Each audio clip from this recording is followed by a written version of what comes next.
Hello everyone, welcome back to another video. My name is Kevbot, and I love monster manuals.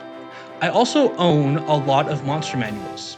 I like the art, I like the stat blocks, I like how they fuel my imagination, both as a player and as a dungeon master. But beyond simply being art books or indexes of stat blocks, monster manuals have the opportunity to be one of the most powerful tools in the DM's toolbox when it comes to preparing adventures.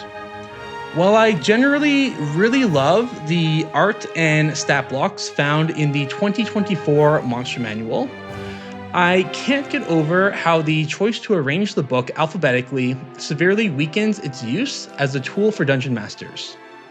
In today's video, I'm going to do a bit of an analytical deep dive of the 2024 Monster Manual, why it's organized alphabetically, why it actually isn't organized alphabetically, why I think this choice of organization is a problem, and how I would have done it. We've got a ton of information to cover today, so let's get straight on into it. Firstly, let's go over why they chose to organize the Monster Manual alphabetically. In the promotional videos, Wizards of the Coast goes to great lengths talking about how this Monster Manual is designed for new dungeon masters and how the organization is designed with new dungeon masters in mind. This is meant to really make sure that folks, whether they're a first-time player or have been playing for years, they can just go to the book, they can look things up alphabetically, they can find it in a very intuitive way. One example that they give is the gelatinous cube, and they make a joke about needing to know so much about Dungeons and Dragons to know to look under ooze for gelatinous cube. We no longer want someone to have to know so much about D&D that to find the gelatinous cube, they have to go to O. Yeah. Yes. Because you have to already know a lot about D&D to even think to look under ooze to find the gelatinous cube. And now you can just go to G. And sure enough, they made that change. Now the gelatinous cube is found on page 129 between Gargoyle and Ghoul. They also mention how the Pit Fiend is under P, not under D for Demon. If you look up Pit Fiend, you will not find it under D. You will find it under P for Pit Fiend. Yeah. So all of these choices were really meant to aid folks who maybe don't have years and years of D&D experience knowing, Pit Fiend, that's a devil. I should go to the Ds and look for that. They say that this choice is made to help dungeon masters without years of experience to know exactly where to look in the book. My first problem with this is that organizing a monster manual alphabetically isn't actually helpful. If I wanted to find out exactly where a monster is, that's what something like an index is for. Indexes are sorted alphabetically. I would go to the index, find the exact page, and then go to that exact page, instead of randomly flipping for a few moments to try to find gelatinous cube somewhere within the Gs. And we do see that the monster manual starts with an index, and herein lies our first problem. You'll notice that the index is completely alphabetized, but the numbers aren't in order. And that's because the monster manual itself isn't actually in alphabetical order. Even though they say it's in alphabetical order, there are lots of examples where that just straight up is not the case. So if this was designed to help new dungeon masters with knowing where to look in the book, they fail in that regard because the book itself is not actually in alphabetical order. There are lots of examples that I found in the 2024 Monster Manual of it not being arranged in order, and I will go over some of those examples here. Some creatures are still lumped together, so the swarm-type creatures, such as swarm of crawling claws, dretches, lemures, sturges, are not under S for swarm, but within C for crawling claws, D for dretches, and so forth. The blights, twig blight, needle blight, vine blight, tree blight, and Gulthia's blight are all grouped together under B. Cultists, aberrant, death, elemental, fiends are grouped together under C. Fungi, so we have gas spores fungus, shrieker fungus, violet fungus, and violet fungus necrohulk are all grouped together under F. Methods, dust, ice, magma, mud, smoke, and steam are all grouped together under M for methods. Revenants, graveyard, and haunting are all grouped together under R. Skeletons, warhorse, minotaur, and flaming are grouped under S. All of the slotty are also grouped together. Tadpole, red, blue, green, gray, and death. All of the zombies are grouped together. Regular zombies, ogre, and beholder. And finally, one of the biggest examples of this, all the beasts are grouped together at the end of the book. One of the most egregious examples of this, which I will actually get to later when I talk about how I would organize the book, is how the dragons are grouped together. Dragons are all grouped together under their color. So black dragons are together under B for black, but why? Why under the color? Why not put all the adult dragons under A and young dragons under Y? So why does it make sense to put dragons together by their color, but not by the descriptor of dragon or age? Some other individual examples I found include giant axebeak under A for axebeak, Lastodon ghoul under G for ghoul, brazen gorgon under G for gorgon, psychic gray ooze under G for gray, questing knight under K for knight, winged kobold under K for kobold, archmage under M for mage. This one is most confusing because archhag is under A for archhag, but here it's grouped together under M for mage. Primeval owlbear under O for owlbear. Archpriest under P for priest. Young remoraz under R for remoraz. Juvenile shadow dragon under S for shadow dragon. Dire warg under W for warg. And abominable yeti under Y for yeti. Now, compounding this issue, making it even more frustrating, is where these monsters are all grouped together, they're also not done alphabetically. Instead, they're done by CR. So, for example, within goblins, we have the goblin minion, goblin warrior, goblin boss, and goblin hexer. Now, I actually like this. I like organizing a monster manual by CR. However, again, they've stated several times that this is supposed to be alphabetical. And here they're breaking it by making it arranged by CR and not by their alphabetical letter. Now, why do I think that the monster manual should not be done alphabetically? Well, as I said at the beginning of the video, I feel like if you arrange a monster manual alphabetically, it doesn't add anything to the book, and it actually takes away one of the ways that the book can be used as a tool for dungeon masters. If I wanted to find the exact page that a monster is on in the book, I won't randomly flip around looking for the letter. Instead, that's what the index is for. The index is alphabetical, so I can look at the index, find the exact page that a monster's on, and turn to that page. And again, this monster manual has that index in it already. Therefore, if the monster manual is arranged alphabetically, even if this one was done by perfect alphabetical means, it becomes redundant with the inclusion of the index at the start. Instead, I find that there are other ways that one could organize the monster manual that would turn it into a better tool for dungeon masters.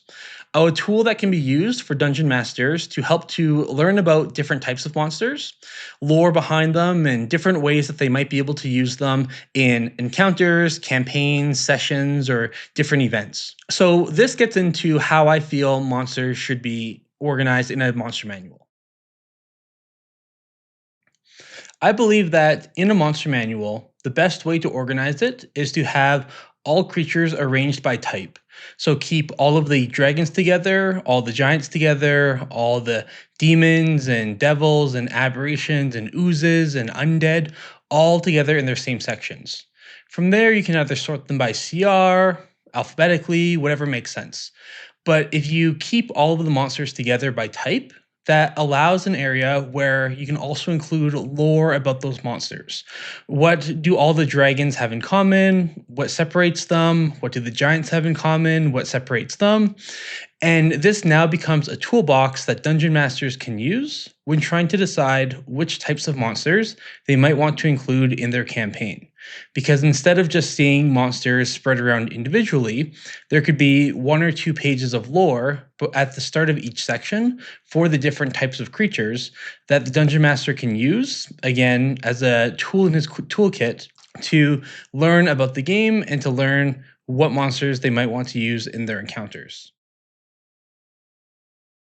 Now, the reason why I feel that they should be arranged by type and not alphabetically or other means is if you were to arrange all these monsters together by type, that helps new dungeon masters to be able to look at a certain type of monster and compare them all easily close together to see the similarities and to see the differences between them. Again, helping them learn about the different monsters and what they might want to include in their campaign. There are lots of aspects of monsters that experienced dungeon masters and people familiar with fantasy might already know that a new dungeon master might not know. And one of the great uses of a monster manual is to teach about the lore and teach about how to use these monsters. Take, for example, the dragons. Now, pretend like you're completely new to Dungeons and Dragons, even very new to fantasy, and you don't know anything about dragons, and you want to use a dragon in your campaign. How would you know what type of dragon to use? Well, there are 2 main groups in the monster manual. We have the chromatic dragons and the metallic dragons. Well, what's the difference between a chromatic dragon and a metallic dragon?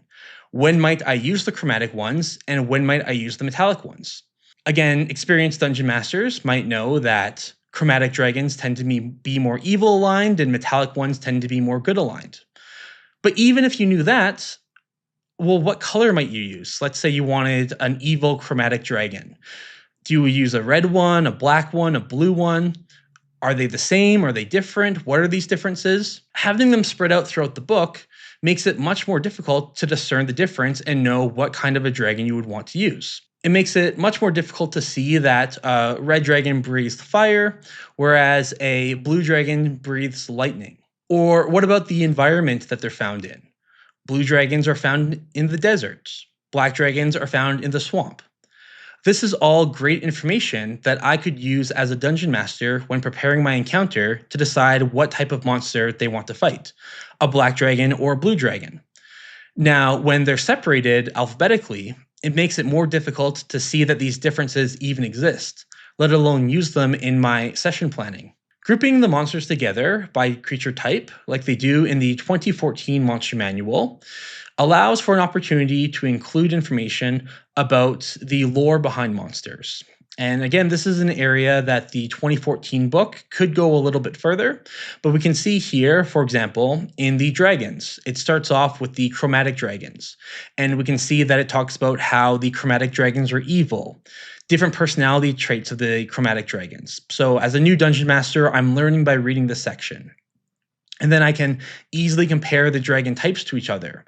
I see here the page on black dragons, and I can see that black dragons have acid breath, they're found in swamps, and it's followed up by comparing it to the blue dragons. And I can see that blue dragons breathe lightning and are found in the desert. So here, I'm actually learning as a dungeon master about the different types of dragons and how I might include them in the campaign. Then we have the metallic dragons. Again, here it talks about how they are more good aligned. It talks about their personality types, and I can see the difference between a brass dragon or bronze dragon or copper dragon, and whether I might want to use one of those in the campaign, and which one I might want to use, depending on the encounter that I want for my party. Another example could be demons and devils. What is a demon? What is a devil? To the layperson, they're the same thing. But in Dungeons and Dragons, demons and devils are very different. We know that they're all fiends, but how does that separate them from gnolls or Yugoloths? When demons and devils are just randomly spread throughout the book, if I know that I want my party to face a monster from the abyss, how might I decide whether I want to throw a demon or devil at them? Or what type of demon or what type of devil? When they're all spread out, it makes it much more difficult to understand and learn the differences and what monster might be appropriate for this specific encounter. Here, I can use this as a tool. There's some lore about demons, there's some lore about devils. I can see the similarities and the differences, get some ideas about how I might want to use them in the campaign. Again, I might want to expand this a little bit more have more lore about the Blood War, include the Knolls, include the Yugoloths, talk about the similarities and differences and how they're used. But this is a much better tool to be able to determine what kind of demon or what kind of devil I might want to use in my game, compared to the 2024 Monster Manual that has them all spread all throughout the book. Now, demons, devils, dragons, these are all monsters that even people with a passing familiarity with fantasy would be familiar with. But it gets even more difficult when we have things like aberrations. What's a mind flayer? What's a beholder? What's an aboleth? How might I use these in my adventure? Even if I was to know that these aberrations are from the Far Realm, that now raises more questions. What's the Far Realm? Now let's go back to the example that Wizards of the Coast used with Gelatinous Cube being under oozes. I actually think that this is valuable for new dungeon masters, because one might not think about the fact that there is different types of oozes, or what the difference is between, say, a gelatinous cube or a gray ooze or a black pudding. How might I know which one to include in my adventure, or where? Now, one counter to this that a defender of the 2024 Monster Manual might say is that the monsters are sorted by different types. It's just in the indexes in the back. Now, this is technically true, and it is something that Wizards of the Coast mentions. The book also has at the start an alphabetical list of every single stat block in the book, so that you can find the stat blocks quickly. But then it also has at the back of the book multiple monster lists that give the DM multiple ways to essentially sort. You can look for monsters by CR. You can look for monsters by creature type. You can look for monsters by environment. You can look for monsters by subgroup. So let's say, oh, I know fiends, but I just want to know what all the demons are. We've got you covered. We have a demon list. You want to know what all the devils are. Go to the devil list. And so there's also a lot more infrastructure in this monster manual than in the 2014 one to help DMs prepare and design adventures. But it's still not done in a very good way. First off, the indexes in the back, though they do sort by creature type and CR, don't have any page numbers beside them. So if I want to look up all of the demons, I have to go to the back of the book, find the demon that I'm looking for, then go to the front of the book, to that index, and find out what page it's on, then flip to that page in the Monster Manual, tag it, go into the back, find the next demon or devil, and repeat the process. And now that I have all these pages tagged, I now have to flip all the way back and forth through all these different pages to be able to find the same information and the same comparison that is laid out much better in the 2014 version. So this is a much longer and much harder process. And again, the Monster Manual itself isn't even in alphabetical order per se, so I still have to use the alphabeticalized index. Even if this whole long process is done, it's still severely worse than if the monsters were grouped together by creature type in the first place, because it lacks the lore that you might otherwise be able to include in a book like this, making it more than just an art book or a stat block book, but a way for dungeon masters to learn about the world itself. Now, I don't want to come across as too hard on the 2024 Monster Manual. I think the stat blocks were done great. I think the artwork in here is fantastic, especially compared to the 2014 Monster Manual. I just can't get over how much better it would be if the Monster Manual was organized by creature type and not alphabetically. I feel like it's a much more powerful tool for dungeon masters if it is organized by creature type, if they could include the lore. It just makes it so much easier for new dungeon masters to get into the game and to learn about the different types of monsters. So, what do you think about how the 2024 Monster Manual should be organized? Do you agree or disagree with my critique about it being arranged in alphabetical order? What do you think of my idea of arranging a monster manual by creature type and then by CR? If you were designing a monster manual, how would you organize it? Let me know in those comments down below. Thank you so much for watching. Now get out there and kill a monster.